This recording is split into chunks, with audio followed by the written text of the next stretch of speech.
Welcome to the start of a brand new era for the UFC.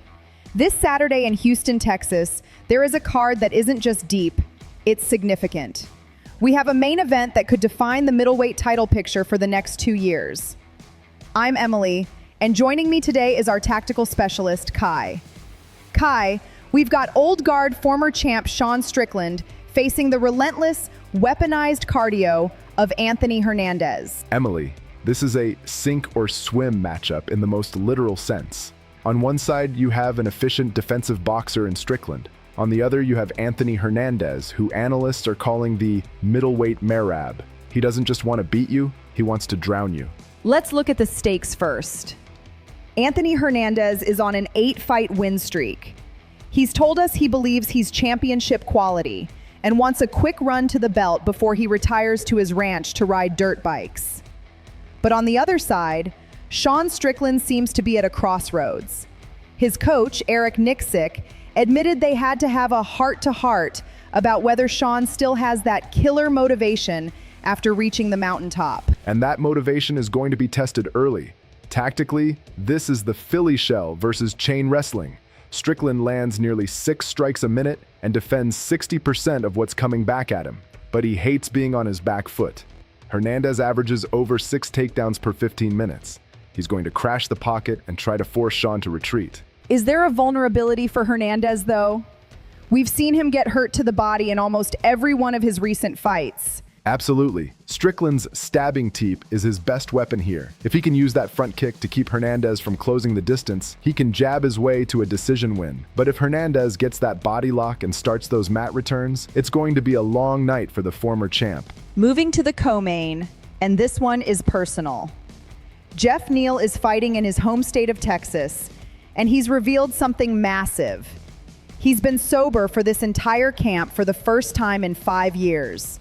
He's looking for redemption after a tough skid. This is the underbet of the night, Emily. Uros Medic has never seen a scorecard in his entire professional career. He's a sniper, high speed, great footwork, but analysts have flagged his durability. He's been dropped in several fights. Neal is a power puncher who walks you down in straight lines. If Medic can stay on the outside and pick Neal apart, he takes it. But if Neal lands one of those hands of steel lefts, it's lights out in Houston. Let's talk about the heavy hitters. We have Sergey Spivac versus Ante Delija. Both guys are coming off losses, but the scouting report on Spivac is concerning. He tends to turtle up when things go south. He does. Spivac is a bad nail. If he can't get the takedown immediately, he wilts. Ante Delija is an aggressive swarm puncher who trains with Tom Aspinall. Expect a TKO finish here. We also have Michel Pereira versus Zachary Reese. Emily, this is a car crash fight. It really is. Pereira is on a 3-fight skid and looking soulless, according to some experts. But Zachary Reese has a 100% KO loss rate in his defeats. This won't go past the first round. Pereira has about 45 seconds of cardio, and Reese is a kill or be killed finisher. Don't blink when these two walk into the cage. Now, we have to highlight a story that transcends the sport. Josiah Harrell is making his UFC debut after undergoing brain surgery for a rare condition called Moya Moya disease. He was pulled from a fight with Jack Della Maddalena years ago, and most thought he'd never compete again. It's a miracle he's here, but he's facing a blue-chip prospect in Jacobe Smith.